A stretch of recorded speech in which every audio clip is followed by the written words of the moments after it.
Hello everyone, कैसे हैं आप लोग। आई होप अच्छे होंगे। तो देखिए दोस्तों, यूपी स्टेट काउंसलिंग अथॉरिटीज़ ने एक नोटिफिकेशन रिलीज़ किया है। इसमें किस प्रकार से आपको स्टेट काउंसलिंग में रजिस्ट्रेशन प्रोसेस करना है, साथ ही जो काउंसलिंग के राउंड फर्स्ट हो, राउंड सेकंड हो या राउंड थर्ड हो, स्टेट वैकेंसी राउंड का क्या प्रोसेस रहता है और किस प्रकार से आप सीट को अपग्रेड करोगे और आपका रजिस्ट्रेशन फीस क्या रहेगा, साथ में बॉन्ड डिटेल हो, कंप्लीट इस वीडियो में हम चर्चा करने वाले हैं। और देखिए, वीडियो को स्टार्ट करने से पहले, जैसा कि कल हमने देखा था, गुजरात स्टेट का हो चाहे कर्नाटका का हो या केरला का हो, इनका भी नोटिफिकेशन रिलीज हो चुका है और बहुत जल्द आपका ऑल इंडिया 15% एमसीसी की काउंसलिंग भी दोस्तों स्टार्ट होने वाली है। साथ ही जैसे ही आपकी एमसीसी की काउंसलिंग स्टार्ट होगी, उसके 1-2 दिन बाद में आपके हर एक स्टेट के रजिस्ट्रेशन की प्रोसेस भी स्टार्ट हो जाएगी। और जो आप जैसे भी नोटिफिकेशन में आपको ये डॉक्यूमेंट्स है, आपको स्टेट काउंसलिंग में भी बनवा लेने हैं और आपने ऑल इंडिया के जो भी आपको रिक्वायर्ड डॉक्यूमेंट्स है वो बनवा लिए होंगे, आई होप। और देखिए, वीडियो को स्टार्ट करने से पहले दोस्तों, अगर आप चैनल पर नए हो तो चैनल को सब्सक्राइब कर लीजिए और वीडियो को जरूर लाइक कीजिए। सबसे पहले बात करते हैं दोस्तों एलिजिबिलिटी। तो देखिए, यूपी स्टेट के कैंडिडेट, जिन कैंडिडेट ने नेट 2024 में कट ऑफ मार्क्स से अगर उनके मार्क्स ज़्यादा हैं तो आप सभी काउंसलिंग के लिए पार्टिसिपेट करोगे दोस्तों, आप योग्य हो। वहीं बात करते हैं, देखिए, डोमिसाइल सर्टिफिकेट। अगर आपने 10th क्लास और 12th क्लास, आपने 10वीं क्लास हो या 12वीं क्लास हो, अगर आपने यूपी से पास आउट किया है तो आपको किसी भी प्रकार का जो डोमिसाइल सर्टिफिकेट है, मूल निवास, इसकी आवश्यकता नहीं होगी। तो इस प्रकार से आपको डोमिसाइल सर्टिफिकेट का बारे में हमने इन्फॉर्मेशन दे दी है। इसी प्रकार नेक्स्ट बात करते हैं। देखिए दोस्तों, अगर आपने लास्ट ईयर काउंसलिंग में पार्टिसिपेट किया है और आपको मेडिकल कॉलेज मिला है स्टे राउंड में, और आपने मान लीजिए अगर सीट को छोड़ दिया था, तो इस बार आप काउंसलिंग में पार्टिसिपेट नहीं करोगे, क्योंकि मैंने पिछली वीडियो में बताया था दोस्तों, अगर आप स्टे वैकेंसी राउंड में सीट को छोड़ते हो तो आपका जो नेक्स्ट ईयर आप काउंसलिंग में पार्टिसिपेट नहीं कर सकते, क्योंकि आपको काउंसलिंग से डिबार कर दिया जाता है। तो ये ध्यान रखिएगा। नेक्स्ट बात करते हैं रजिस्ट्रेशन को लेकर। तो देखिए, आपको upnit.government.in पर आपको रजिस्ट्रेशन करना है और आपको इसी वेबसाइट को डेली चेक करते रहना है, जैसे ही आपकी एमसीसी की काउंसलिंग में, और इसके बाद में ही आपकी देखिए स्टेट काउंसलिंग कब स्टार्ट होगी, मैंने बता दिया अभी। जैसे ही आपकी एमसीसी की काउंसलिंग स्टार्ट होगी दोस्तों, उसके 1-2 दिन बाद में ही आपकी हर एक स्टेट का काउंसलिंग रजिस्ट्रेशन स्टार्ट हो जाएगा। उसके बाद में आपको इसी वेबसाइट को चेक करते रहना है और जो भी फ्यूचर में जो भी अपडेट होगा स्टेट काउंसलिंग से रिलेटेड, आपको इसी वेबसाइट पर मिलेगा। तो देखिए दोस्तों, अगर बात करें, अगर आप स्टेट काउंसलिंग में राउंड फर्स्ट, राउंड सेकंड और राउंड थर्ड के लिए अगर काउंसलिंग में पार्टिसिपेट करोगे तो आपको रजिस्ट्रेशन फीस आपको 2,000 रुपये देनी होगी। और वहीं मान लीजिए, अगर आपको फर्स्ट राउंड या सेकंड राउंड या थर्ड राउंड में अगर मेडिकल कॉलेज नहीं मिलता है और आप स्टे राउंड में अगर पार्टिसिपेट करना चाहते हो तो आपको 1,000 रुपये देना होगा, और इसके लिए आपको फ्रेश रजिस्ट्रेशन भी करना होगा। तो कंप्लीट। और देखिए, जो आपका रजिस्ट्रेशन अमाउंट है ये नॉन रिफंडेबल है, ये ध्यान रखिएगा। नेक्स्ट बात करते हैं आपका जो सिक्योरिटी अमाउंट है। तो देखिए दोस्तों, इस बार जो यूपी स्टेट में फर्स्ट राउंड है ये फ्री एग्जिट राउंड है, मतलब आप इस राउंड से बाहर निकल सकते हो, इसको छोड़ सकते हो। तो आपका जो सिक्योरिटी अमाउंट है ये किसी भी प्रकार से फॉरफिट नहीं होगा, ये ध्यान रखिएगा। और देन आप अगर अपग्रेड कराते हो, मान लीजिए आपको फर्स्ट राउंड में मेडिकल कॉलेज मिला है, देन आप सेकंड राउंड में जाना चाहते हो और आपको मान लीजिए फर्स्ट राउंड से भी बेटर मेडिकल कॉलेज मिला है सेकंड राउंड में, तो आप इसको छोड़ सकते हो। कहीं ना कहीं आपका जो सिक्योरिटी अमाउंट है ये फॉरफिट नहीं होगा। और मान लीजिए अगर आपको सेकंड राउंड में बेटर मेडिकल कॉलेज, मान लीजिए सेकंड राउंड में आपको मेडिकल कॉलेज मिला है, अब आप चाहते हो कि मुझे बेटर मेडिकल कॉलेज मिले, तो थर्ड राउंड में आप पार्टिसिपेट करोगे। तो देखिए दोस्तों, अगर आप सेकंड राउंड से थर्ड राउंड में जाओगे तो आपका जो अमाउंट है ये फॉरफिट हो जाएगा, सिक्योरिटी अमाउंट, ये ध्यान रखिएगा। और वहीं मैंने अभी स्टे वैकेंसी राउंड का बताया है। अगर मान लीजिए आपका लास्ट जो स्टे वैकेंसी राउंड है इसमें मेडिकल कॉलेज मिलता है तो आपको लेना ही लेना पड़ेगा दोस्तों। और आप अगर सीट को छोड़ते हो लास्ट राउंड में तो कहीं ना कहीं आप नेक्स्ट ईयर की जो काउंसलिंग है उससे बाहर हो जाओगे, डिबार हो जाओगे, एमसीसी आपको काउंसलिंग प्रक्रिया से बाहर कर दी गई, ये ध्यान रखिएगा। तो आपका जो फर्स्ट राउंड है ये फ्री एग्जिट राउंड है। कंप्लीट हमने जो आपका फर्स्ट राउंड हो या सेकंड राउंड हो या थर्ड राउंड हो, इसके प्रोसेस के बारे में बता दिया है। तो आप यहाँ देख भी सकते हो। आपकी जो अगर सिक्योरिटी अमाउंट की बात करें तो आपका गवर्नमेंट मेडिकल कॉलेज के आपके लिए 30,000 रुपये आपके सिक्योरिटी अमाउंट है। और वहीं बात करें अगर प्राइवेट मेडिकल कॉलेज के लिए तो आपका 2 लाख रुपये है।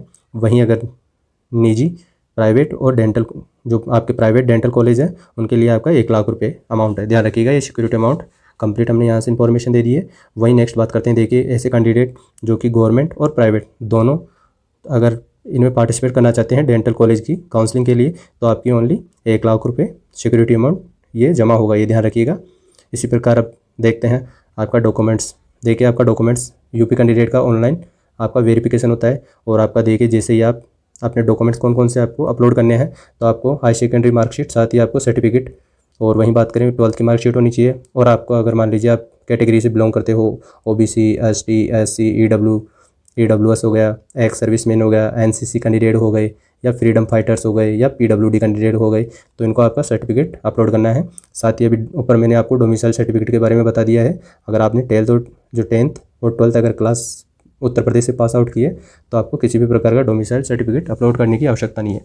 और देखिए जैसे ही आपको जो नोडल सेंटर है ये आपको देखिए एक चूज़ कर लेना है, या आपके जो नियरेस्ट हो, या आपको जो भी आपको बेटर ये लगे नोडल सेंटर, जहां आप फ्यूचर में देखिए आपका जो मेडिकल होगा इन्हीं नोडल सेंटर पर होगा, और जो भी आपकी प्रक्रिया होगी नेक्स्ट वो इन्हीं पर होगी। चाहे आप मान लीजिए अगर किसी प्रकार से सीट जो आपको सीट मिलेगी और उसको छोड़ना चाहते हो, रिजाइन करना चाहते हो, तो आप इन्हीं नोडल सेंटर पर आपका जाना पड़ेगा। तो आप इस प्रकार से आप एक चूज़ कर लीजिएगा। नेक्स्ट अगर बात करते हैं दोस्तों रिजर्वेशन की, तो देखिए यूपी स्टेट में जो अनुसूचित जाति के अभ्यर्थी होते हैं या अन्य पिछड़ा वर्ग, तो इस प्रकार से आप कंप्लीट यहाँ से इन्फॉर्मेशन ले लीजिएगा। आपके सामने ये इन्फॉर्मेशन हमने अवेलेबल करवा दी है। और देखिए यहाँ पर जो अम्बेडकर नगर, ये कन्नौज, जालौन, ये ऐसे मेडिकल कॉलेज हैं, इनमें क्या है कैंडिडेट्स की जो सीटें हैं ये रिजर्व रहती है। तो आप यहाँ देख सकते हैं अनारक्षित वर्ग के लिए 7 सीट है, ओबीसी के लिए यहाँ 11 सीट है। तो इस प्रकार से आप यहाँ से इन्फॉर्मेशन ले लीजिए। हॉरिजॉन्टल आरक्षण की बात करें तो देखिए जो फ्रीडम फाइटर्स होते हैं, या एक्स सर्विसमैन हो गए, या पीडब्ल्यूडी कैंडिडेट हो गए, तो इनको 2% और 5% इस प्रकार से इनका यह आरक्षण रहता है। वही नेक्स्ट अगर बात करते हैं तो देखिए दोस्तों एक ये इंपॉर्टेंट है, ये ध्यान रखिएगा। देखिए जो ओबीसी कैंडिडेट हो या चाहे ईडब्ल्यूएस कैंडिडेट हो, अगर आपका जो सर्टिफिकेट है 1 अप्रैल से पहले का है तो आपको न्यू बना लेना है। ये ध्यान रखिएगा दोस्तों, क्योंकि आपको 1 अप्रैल से बाद का ही आपका जो सर्टिफिकेट है ये चाहिए, ये ध्यान रखिएगा। वही नेक्स्ट बात करते हैं काउंसलिंग आवंटन की प्रक्रिया। तो देखिए दोस्तों मैंने बता दिया है, आपका फर्स्ट जो राउंड है ये फ्री एग्जिट राउंड है। सेकंड राउंड में अगर आप मान लीजिए आपको मेडिकल कॉलेज मिला है और आप चाहते हो मुझे बेटर मेडिकल कॉलेज मिले, और आप थर्ड राउंड में अगर पार्टिसिपेट करोगे तो आपका जो ये सिक्योरिटी अमाउंट है ये फॉरफिट हो जाएगा। तो इस प्रकार से आप यहाँ पढ़ भी सकते हो, हर एक को हमने आपको अवेलेबल करवा दिए। ये देखिए आपका फर्स्ट राउंड है, ये फ्री एग्जिट होगी, और इस प्रकार से आप द्वितीय और तृतीय काउंसलिंग में पुनः प्रतिभाग कर सकता है। और मान लीजिए देखिए ये प्रथम में अगर मान लीजिए किसी को फर्स्ट राउंड में अगर मेडिकल कॉलेज नहीं मिला है और वो सेकंड राउंड में अगर पार्टिसिपेट करेगा तो उसका जो सिक्योरिटी अमाउंट है वो किसी प्रकार से फॉरफिट नहीं होगा। बट मान लीजिए अगर फर्स्ट राउंड में मिला है देन, क्योंकि ये तो फॉरफिट है ना, सेकंड राउंड में मान लीजिए अगर आप थर्ड राउंड में जाओगे तो कहीं ना कहीं आपका अमाउंट जो सिक्योरिटी अमाउंट है ये फॉरफिट हो जाएगा। और ये थर्ड राउंड का आपके सामने प्रोसेस है, इसको आप आराम से यहाँ से पढ़ लीजिए कंप्लीट। और किसी भी प्रकार का अगर आपको डाउट हो तो आप कमेंट कीजिए, हम बताने का पूरा प्रयास करते हैं। और देखिए दोस्तों सबसे इम्पोर्टेंट ये भी है, निजी सेक्टर के मेडिकल कॉलेज, डेंटल कॉलेज हेतु प्रथम द्वितीय चक्र की काउंसलिंग से प्रवेशित अभ्यर्थी तृतीय काउंसलिंग में पुनरावंटन के पश्चात प्रवेश नहीं लेता है तो अभ्यर्थी की जमा फीस संपूर्ण धनराशि का जो 50% आपका ध्यान रखिएगा। अगर मान लीजिए आपको फर्स्ट राउंड और सेकंड राउंड इनमें अगर मेडिकल कॉलेज मिला है, और ध्यान रखिएगा आपको अगर थर्ड राउंड में अगर आप मेडिकल कॉलेज में अगर आप एडमिशन नहीं लोगे तो आपको कहीं ना कहीं जो आपकी अमाउंट है इसका 50%, मान लीजिए आपने 10 लाख रुपये जमा कराए हैं तो आपको 5 लाख रुपये ये जमा हो जाएंगे, ये ध्यान रखिएगा। तो कंप्लीट आप यहाँ से पढ़ लीजिएगा। और मान लीजिए अगर आपके थर्ड राउंड में सीट वैकेंट रहती है तो ये इन कैटेगरी की ये कन्वर्ट हो जाएगी इसमें। ये देखिए जैसे एसटी की एससी में चली जाएगी, ओबीसी की जनरल में चली जाएगी, तो सीट वैकेंट रहने पर होगी।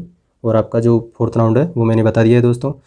देखिए स्ट्रेट राउंड हेतु एक अभ्यर्थी हर होंगे जिसे यूपी नेट 2000 में किसी भी, अगर मान लीजिए उसे फर्स्ट राउंड में मेडिकल कॉलेज नहीं मिला है, सेकंड राउंड में भी नहीं मिला है, थर्ड राउंड में भी नहीं मिला है, तो वो कैंडिडेट स्टेट राउंड के लिए एलिजिबल होगा। साथ ही देखिए एक आपका जो स्टेट राउंड का ये बता दिया है मैंने, जो मान लीजिए बीडीएस काउंसलिंग में पार्टिसिपेट किए हैं और first round second round third round में, तो वो न्यू स्टेट राउंड के लिए एमबीबीएस के लिए चॉइस फिल कर सकते हैं। बट उनको जो है ये अपना सिक्योरिटी अमाउंट है ये जमा करवाना पड़ेगा, ध्यान रखिएगा।